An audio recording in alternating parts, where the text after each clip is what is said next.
Rec League Podcast. Tell your friends, tell your neighbors, tell your family, tell your haters. Available on Anchor, Spotify, Google Podcasts, Radio Public, Breaker, Pocket Cast, and Stitcher. At Rec League Podcast on Facebook, on YouTube, on Instagram. At Rec League Pod on Twitter. Episode 42 coming soon. Yo, whether you watching this from Facebook, Twitter, click the link in my Instagram, or YouTube itself. What up, world? So, I just watched The King of Staten Island. It is the new dramedy starring Pete Davidson, Belle Powley, Bill Burr, Marissa Tomei, Steve Buscemi, Dominic Lombardozzi, Jimmy Tatro, Ricky Velez, Machine Gun Kelly, and I'm heavily blanking on this cast. I feel like I got most of it though. Maud Apatow, and it's directed by Judd Apatow, who directed The 40-Year-Old Virgin, Knocked Up, Funny People, This Is 40, and most recently Trainwreck. And you got Pete Davidson. He is what the plot description has referred to as a burnout, and I feel like that's like a dude in his mid-20s who just smokes a lot of weed and just has no direction in life.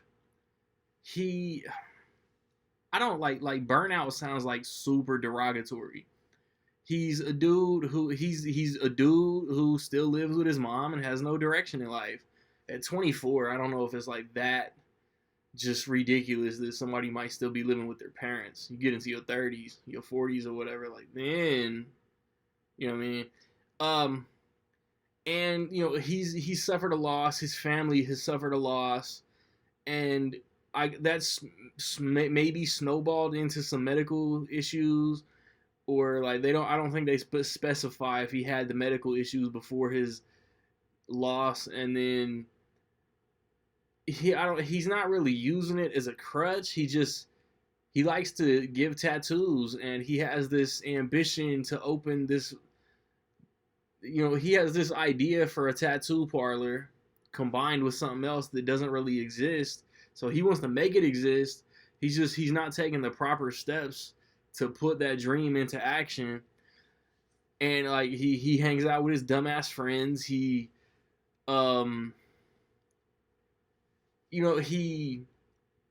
does something that leads to his mom, Marissa Tomei, meeting Bill Burr, and Bill Burr's upper lip needs to go into the Mustache Hall of Fame because that thing is scary. And it's a dramatic movie with some really funny scenes. Like, I was excited for this movie, man. Like, arguably, in between 2000 and 2009, The 40-Year-Old Virgin is one of the funniest movies of the entire decade. I also think Knocked Up is hilarious. I like Funny People. It's like one of those. I don't know. It was probably like Adam Sandler's most underrated. It probably is Adam Sandler's most underrated performance. But I think skinny Seth Rogen and skinny Jonah Hill were kind of a distraction taken away from that. And then like This Is 40 is fine. This Is 40 is like, I don't dislike This Is 40, but it might be my least favorite Judd Apatow movie. And then like I feel like, as I was telling somebody at work the other day, as Judd Apatow's directorial efforts got like less and less critically praised, that's why I feel like he's probably never gonna say, and it's never gonna be reported, that he just stopped like creating his own ideas, and like now like Trainwreck, King of Staten Island, he's helping up and coming comics become movie stars. And this is an enjoyable movie, man. Like I liked this movie. I'm not sure where I've placed it. I've already updated my Letterboxd list. I know y'all don't care, but like I'm not sure if I like where I put it. Like I don't know if I like it more than Trainwreck or if I like Trainwreck more than this. But it's like Trainwreck and The King of Staten Island are kind of the same movie. Like they're both about these like against the grain, not really making the best life choices. Well, Amy Schumer in Trainwreck had a great job and just started making dumbass decisions. Pete Davidson in this is a dumbass with no job making dumbass decisions and then eventually kind of finds his way. It's like I'm not even like Amy Schumer at the same time. I'm not really a Pete Davidson fan, but he's good in this. He gives a good enough performance. And I also kind of like compare this to like this is Pete Davidson's 8 Mile. It's not exactly the story of his life or his come up, but it's like a version of what he went through. Like his life heavily influenced the plot and the writing to this movie. Yeah, so like he has to kind of let go. He's grieving for what they say is like 17 years, and like his mom finally tries to move on and he can't accept it, but he has to learn to. And it's kind of him like discovering, like realizing that he has to grow and he has to find, he I don't know, he has to mature. And it's Judd Apatow, so it's long as fuck. I can't even tell you. Like, I think the theatrical runtime for the 40 version might be under 2 hours, but I think every other one of his movies flirt with 2:15, 2.5 hours long. This is around 2:15, and you can feel it. Like, it feels like a long movie because it's like the Five Bloods that I just reviewed.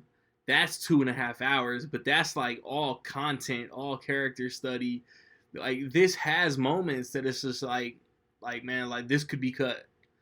Um and but I don't know, but at the same time, like the stuff at the firehouse, like the trailers painted this is like, okay, like he's gonna go from A to B and follow in the footsteps of who they're talking about, who like he's like kind of using as I don't want to grow up because this happened.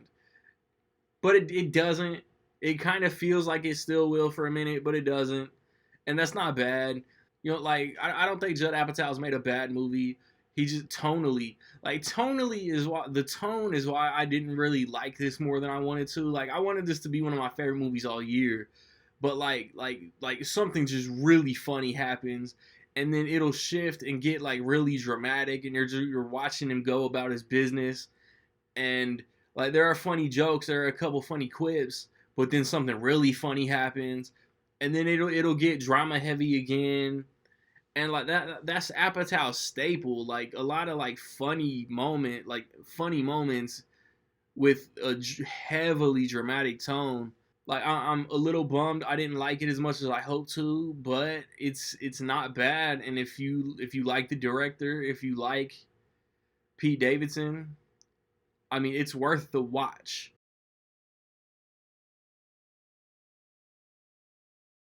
So, with all that being said, in my opinion, I will say that The King of Staten Island is almost dope.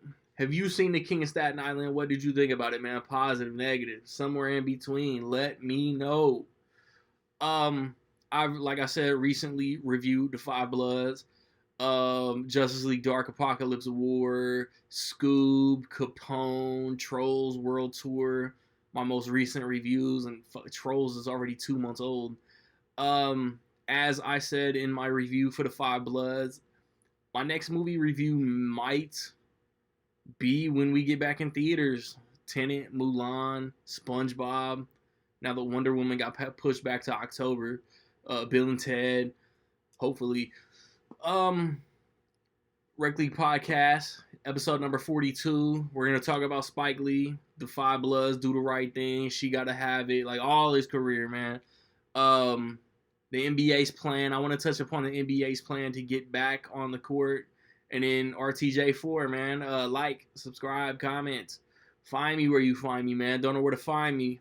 Watch these credits. Peace.